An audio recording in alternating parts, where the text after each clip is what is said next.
Bukas na ang dating ni Kirk, tungkol pala doon sa sinabi mong sabihin na natin sa kanya ang lahat. Can you give me more time para makapag-isip-isip ng maayos, makapag-ipon ng lakas, alam mo kasi Mon.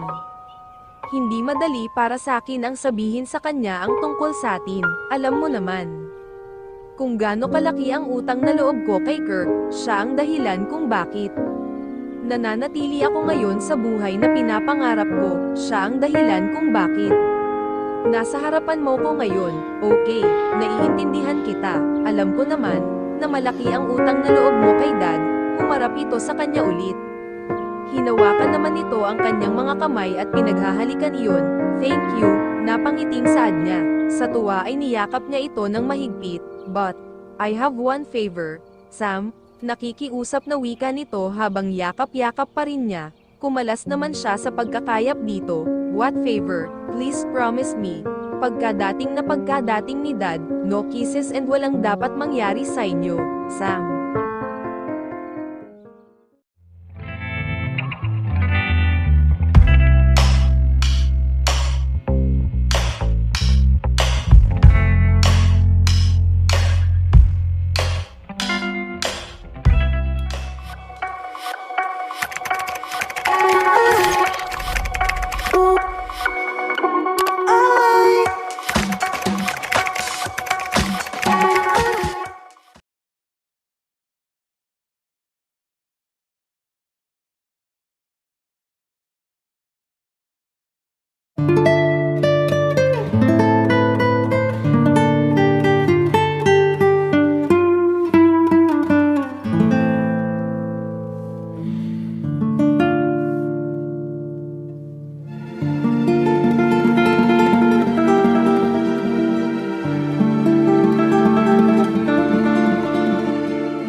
Sabihin na ng iba na napaka-selfish ko, wala akong utang na loob kay Dad dahil inagaw ko ang fiancé niya.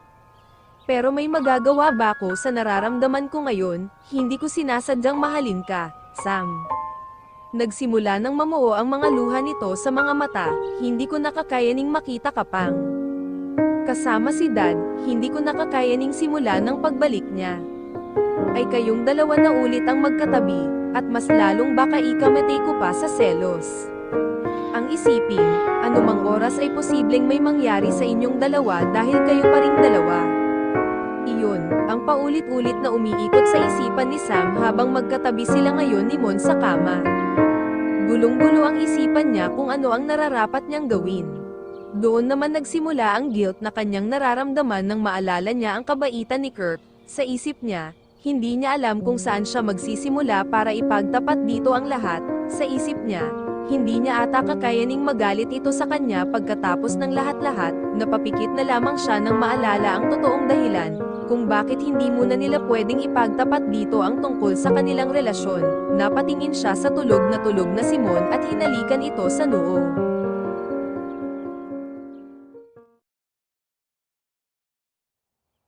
Kinabukasan, hello Kirk, ganun ba? Mabuti naman kung ganun.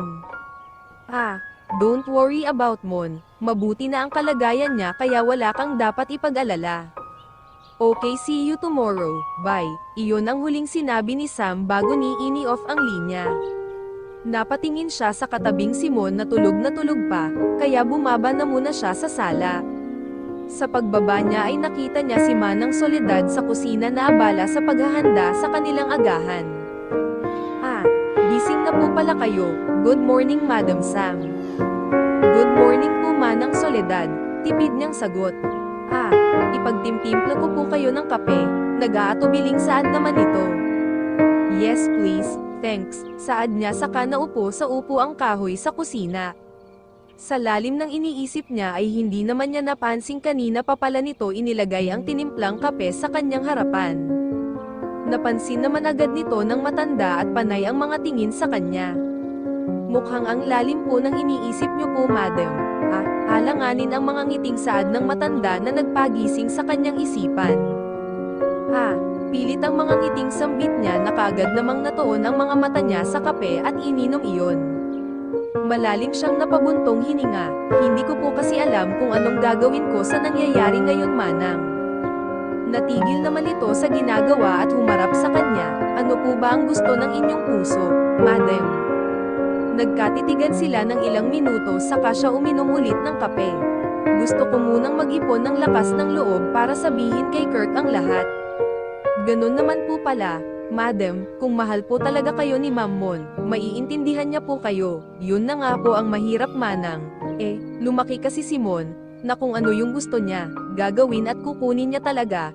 Kahit pa ang kapalit nito, ay ikakasira ng lahat. Lumapit naman ang matanda sa kanyang tabi at hinawakan ang kanyang balikat. Alam ko pong maiintindihan kayo ni Ma'am.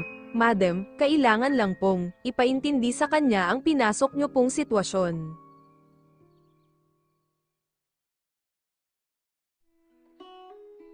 Baby, san mo ba ako dadalhin? Kanina pa tayo nakasakay sa kabayo.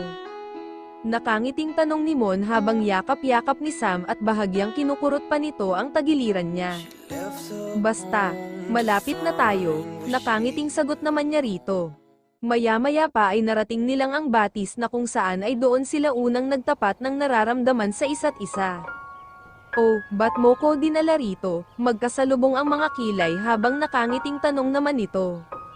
Masiglang bumaba siya sa kabayo sa kanya maingat na ibinaba ito.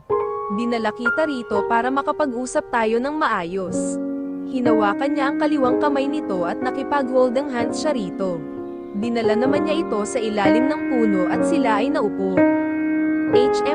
Mukhang may sasabihan ang baby ko. Ha? Nakangising saad naman nito. Niyakap siya nito saka nito isinandal ang ulo sa balikat niya.